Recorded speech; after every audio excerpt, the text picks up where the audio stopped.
This is the Global Podcast Network, where executives and professionals connect, share, and inspire. Stay tuned for the conversations that drive success.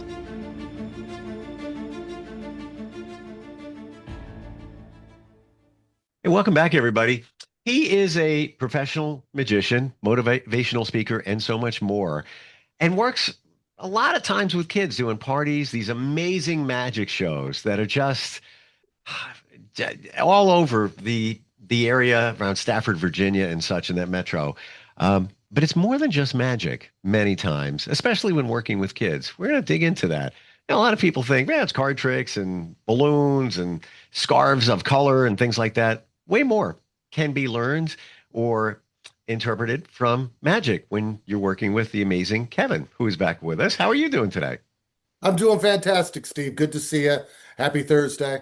Yeah, good to have you back here. And you are different in that there's a message in a lot of the things you do, or you look at magic in a totally different way, especially when you're working with kids, right? Yeah, it is it's children are so different than adults because adults have already been, hey, you're conditioned to this point, you're grown. But children, they got an undeveloped stage, and sometimes, magic helps bring those things out. It's about being confident.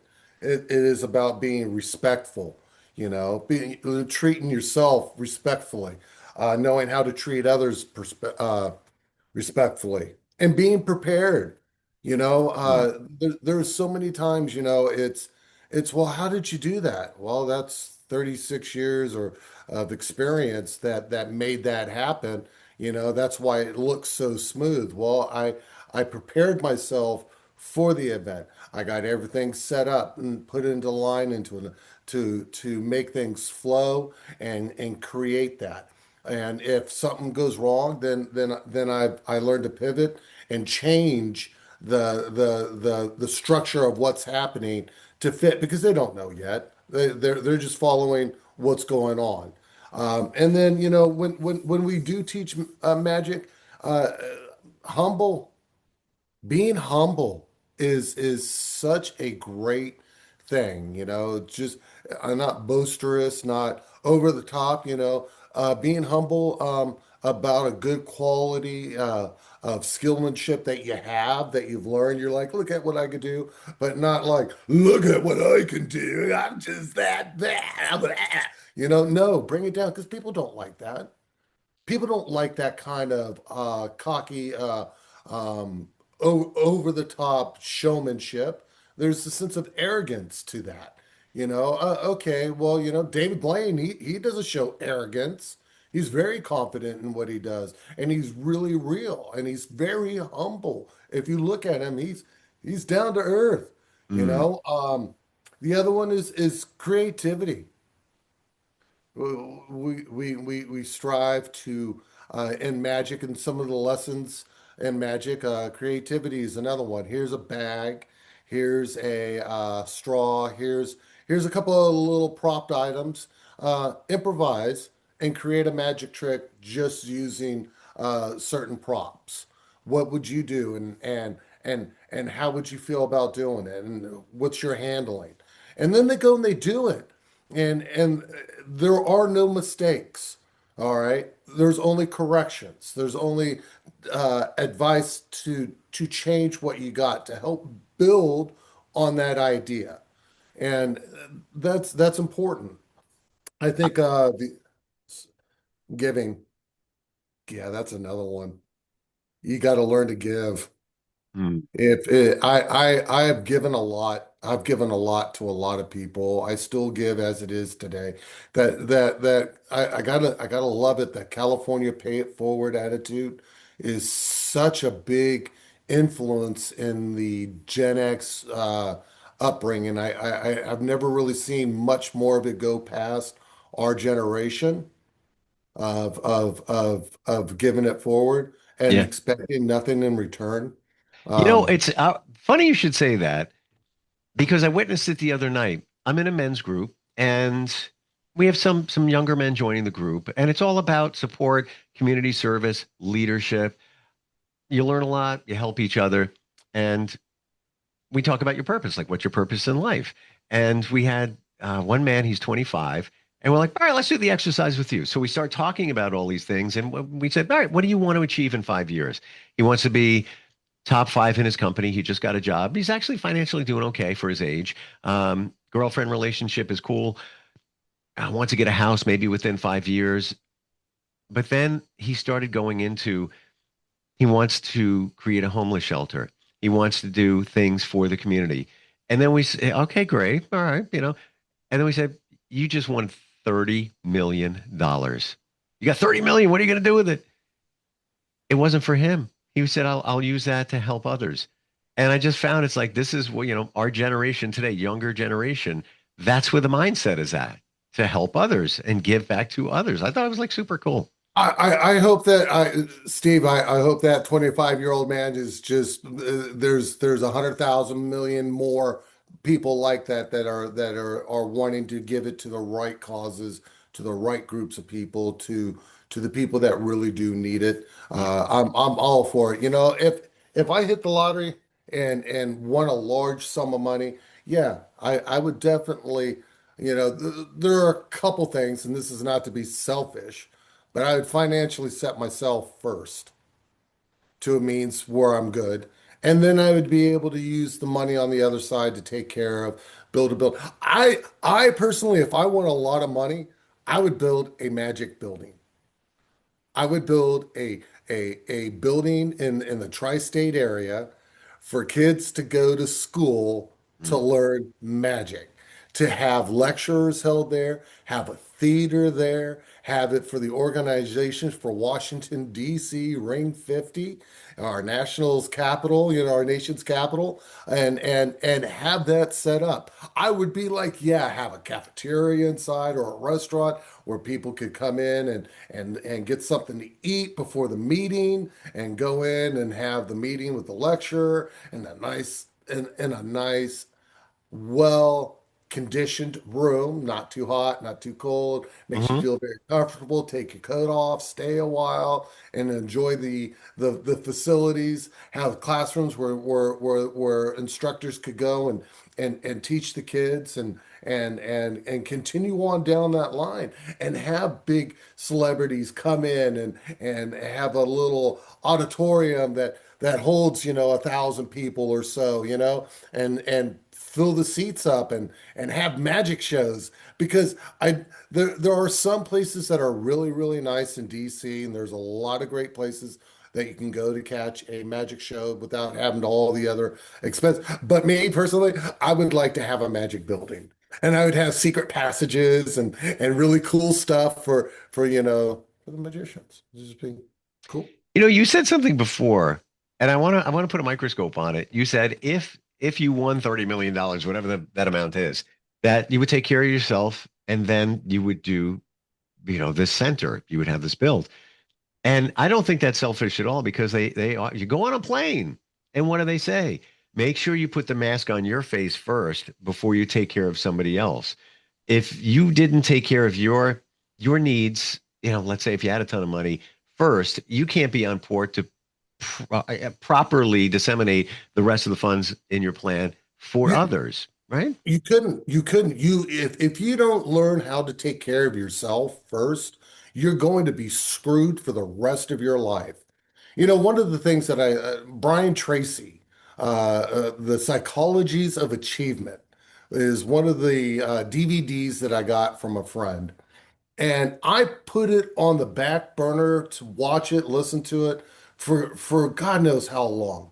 And then one day I'm like, fine, I'll listen to it. I listened to it and it literally rewrote how I thought. It rewrote and re-emphasized how I thought. Not to say rewrote how I thought. The example was, the only thing that you're good for is digging in a ditch. Well, you know what? Being an electrician, And I was working hard as an apprentice. I've been studying, going through the school, and I wanted a raise. And a project manager that was extremely overweight and arrogant and did not really give two flying fucks about me or anybody else on it said, Kevin, the only thing you're good for is digging.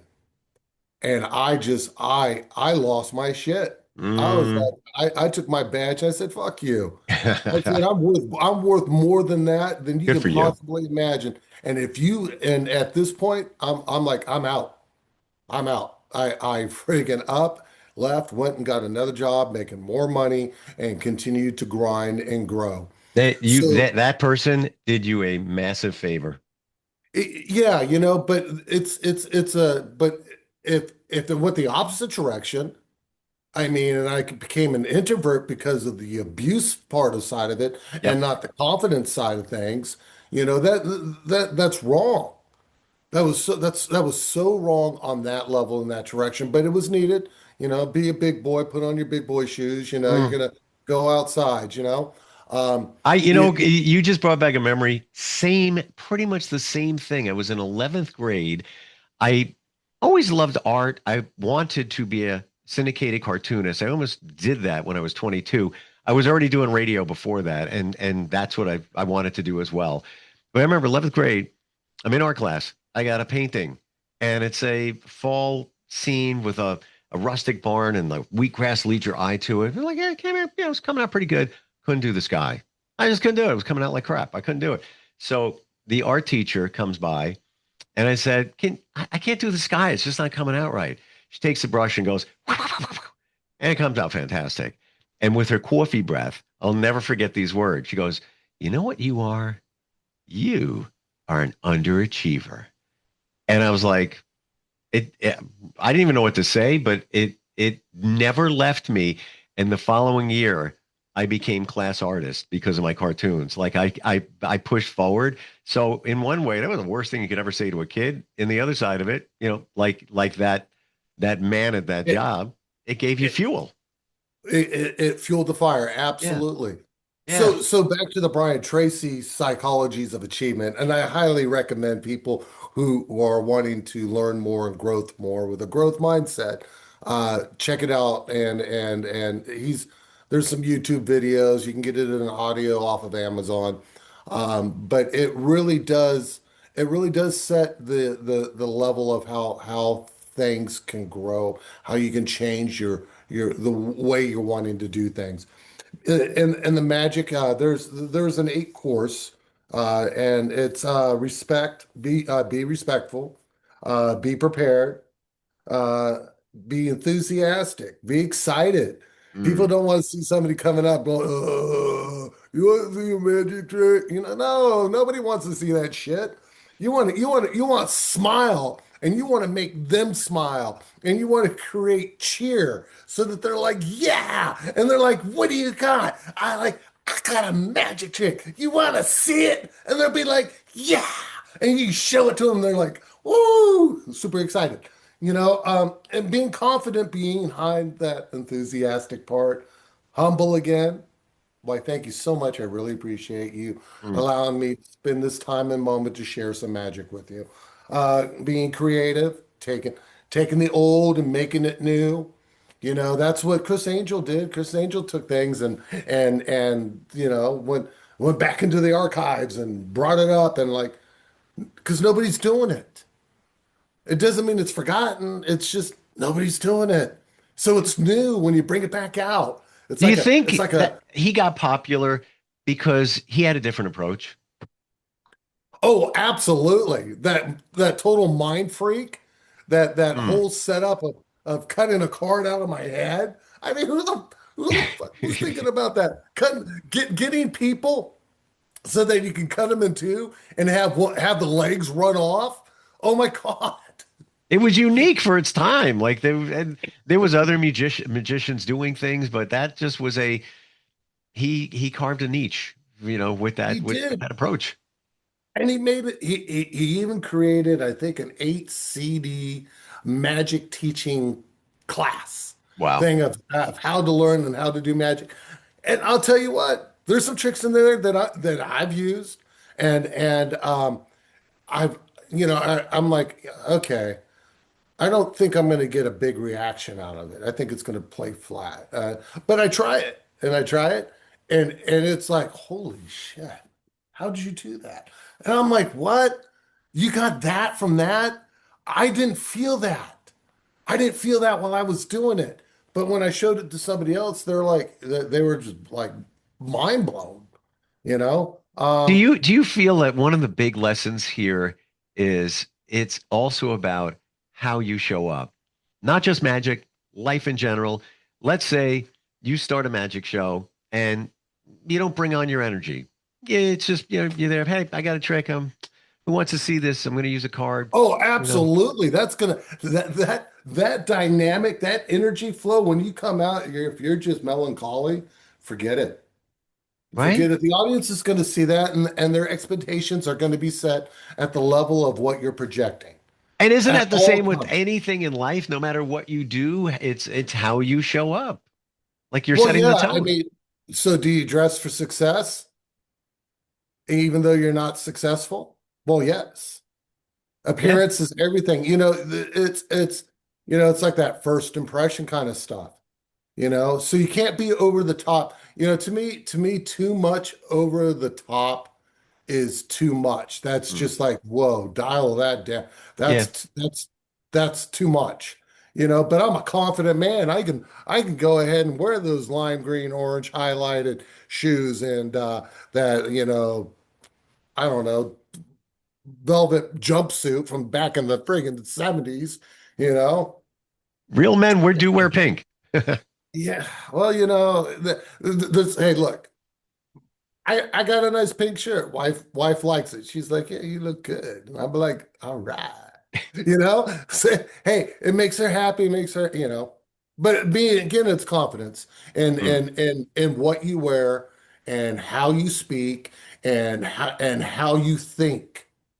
You can't always project and think the doom and the gloom and the negativity, like it's not going to work, I'm going to fail. No matter how many times I've done this, I can't get it right. I'm just going to give up, and that mentality thinking does not work. A musician playing a music, miss a note or two or a chord, he doesn't stop. He'll keep playing through the rest of the set. But when he goes back to play it, he'll practice a little bit more so he doesn't make that one singular mistake. You have to learn from the mistakes, else you're not going to have success. Failure is success, but Mm. we want to limit the harshness of failure by following the experience of others that have already gone through that hardship. And we take advantage of the knowledge that they give us so that we can be stronger moving forward with less mistakes, but with mistakes. Because again, the fire's hot, don't touch it. No, it's not. Ow. Yes, it is. We've learned, and that's what we need a little bit, that's how I perceive the world. Do you still occasionally get butterflies or even a little bit nervous when you're doing a show? Or Yeah, I do. yeah, or if it's a new trick you're going to do, you've done it before a few times, you practice it. Maybe you did it at another show, but it's new. Steve, I've had tricks that I've set up. I've put in my case. I am going to do this trick. I get to the show. I'm doing it, and I'm like, I am too nervous to do this trick. Yeah. I'll do it on the next show. You know, it happens. One of the things that I got to hand off as an influencer, and that was Jeff McBride. Uh, God bless him. He really helped me out with some things. One of the things that he said was, go out into the crowd before the show starts. Mm. Go out into the crowd and interact with your audience. Take the time to interact with them because that relieves the anxiety that you're going to have when you go on stage. It's going to help you have focal points in the audience because you Mm. were over here and they experience and you already built a smile. And then over here, you did the same thing and created another smile and another form of energy at another spot. So no matter where now you look, you're going to catch an energy that you've already put out. So in return, you're feeding yourself by them feeding with smiles and laughter. It gives you more confidence, more more energy, more flow to go and do what you need to go do. So before showtime, yes, there's every time I go to a house that I'm setting up to do a magic show for, I do have anxiety. I do get a little bit of stress and that the pre-jitters of what am I going to do? How am I going to open what is my opener? I've done my opener so many times. Am I going to still do the same opener? Well, yes, you are. But how are you gonna start redeveloping your script and finding a smoother way of delivering everything else that you do? Because what you're saying in the past has been working, but maybe a change up in how you're going to do it. It's like, hello, parents, thank you so much for coming. If you need to have adult conversation is the greatest thing. I love adults. I love you guys talking. It's great. But when you guys start talking, it's from the whisper to, hey, can you hear me? And the difference is so loud that it'll drown out the audience. And I'm not just saying, hey, don't have your adult conversation, but if you must, please take it on upstairs or into another room. And if you might, put a coat on and go outside. I know it's snowing outside, but I'll tell you, we're not going to hear you talking, you know. Because it creates a You know, distraction it's while you're it's doing a show. I'm going to say it. It's rude. This is a performance. I don't care if it's for kids, adults, whoever it is. Can you imagine somebody up there? You imagine Sting playing guitar and people are talking while he's playing. It's like rude. Like there's Right. no place for it. No place for it. You know, it's like I got an amp, I got a microphone. Look, I've been at parties where I make the announcement and parents just they don't give two flying fucks. They don't Wow. care. Yeah, they just steam and I'm like, okay, how can I correct this one without sounding like the shusher of the group? So I have a puppet and that I'll pull out. His name is Cece, stands for Crazy Crow, and he's got a squawk box, so when he moves, it squeaks. And I say, and I'm talking, and then he's squeaking, and I turned around and I said, "Hey, stop that! Shh, be quiet. All right." I'm talking here. And then he would squeak again and get loud. And I'd turn, I'd look at him and I'd say, shh, quiet. And I go back to it. But the adults are now hearing me going, shh, Love it. quiet. Love it. Shh. And I've already established that quietness at the very beginning of me doing the show. This is So it fantastic. I got to tell you, Kevin, this is what makes you different. So instead of calling out the parents, they are paying it. You do it in such a way where it's fun, but the message is there. And anybody that hears shh, whether you're talking or not, right away you're like, what? Who? Why are they shushing? What's going on here? It's almost like a wake up. We're out of time. I could just keep going. This is what makes you oh my different. goodness. It really is the way you approach things, even with a puppet with Cece. I mean, that's genius, genius, and it's not disrespectful, even though they're It being doesn't disrespectful. doesn't call anybody out. Right, It's right. calling myself Love because it. I'm the one that's causing the cause to make it so that it goes away. You know what you're doing? You're teaching a lesson to Cece in a way, but you're doing it for the parents as well. How do we find you? I know that you're located around Virginia, Okay, Stafford area. so I'm in Virginia, Northern Virginia. Again, we could do the tri-state area, but I'm based out of Stafford, Virginia. You can reach me at theamazingkevin.com. You can call me at 703-675-5323. We can even do text messaging. I'm down with that. That works too. But I do like to hear your voice, just so that you know whom you're talking to and that everything's up and easy to go. I do have some dates that are available for you. So give me a call. Let me bring the magic and show you the laughter so that your children's have those core carbon memories when they're growing up. They're going, my dad, my mom were awesome. They got me this magician that was so cool. Oh my God. He even had a rabbit. His name was Boo. It's more than just magic. That's what I'm taking away from today. It's It, more than it just magic. is. It is. It is. It's Yeah. a life experience. Yeah. It is a life pivoting, changing experience that will never, ever be seen once you see it. If that makes sense. Yeah, it Because totally does. And for kids, there's some lessons along the way there as well that they're not even aware that they're being taught certain things too, in terms of respect, in oh, terms of all of that. absolutely. Yeah. So cool. In the extravaganza magic show package that I offer, I actually teach 15 minutes of one-on-one magic with the birthday child. I Ooh, recommend videotaping it. I recommend a parent be be present with it so that they can bond with their child afterwards, so that they can pick up the magic itself and how it's done and interact with their kids and create that because that personal connection between parent and child, that's magic.